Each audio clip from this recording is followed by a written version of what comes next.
Les refus d'indemnisation les plus fréquents en assurance de prêt immobilier, vous savez c'est quoi? La première chose, c'est lorsque vous n'avez pas de perte de salaire et dans ces cas-là, l'assurance vous dit oups, désolé, tu n'as pas de perte de salaire, je ne t'indemnise pas. En fait, ça veut simplement dire que vous aviez un contrat en indemnitaire au lieu d'avoir un contrat en forfaitaire. La deuxième chose, la plus courante ensuite, c'est tout ce qui exclut le dos et le psy. Vous êtes en arrêt maladie pour dépression, pour maladie anxieuse, pour tout ce qui est burn-out. Vous avez des soucis liés à votre dos, cervicaux, etc. Tout ce qui est de la colonne vertébrale. Eh bien, si vous n'avez pas été hospitalisé un certain nombre de jours ou si vous n'avez pas subi d'intervention chirurgicale sur votre dos, c'est souvent un refus. Voire, c'est tout l'arrêt maladie qui n'est pas du tout pris en charge parce que vous n'avez pas pris les bonnes options sur votre contrat.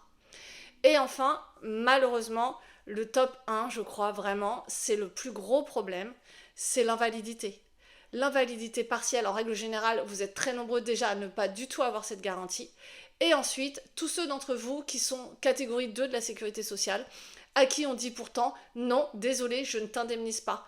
Pourquoi? Pour diverses raisons. Parce que ce n'est pas votre profession qui est prise en charge, parce que l'assureur n'est pas obligé de suivre les recommandations de la sécurité sociale ou de la MDPH. L'assureur a un barème à lui, propre, ce qui est souvent un taux croisé entre le professionnel et le fonctionnel.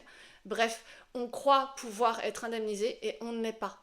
C'est ça. Donc les 3 plus gros refus que moi je vois depuis des années dans les dossiers, eh bien malheureusement c'est ceux-là sur lesquels on me demande toujours des conseils et je ne peux rien faire si vous avez malheureusement les mauvaises clauses qui ont été cochées à la base. Faites-vous accompagner.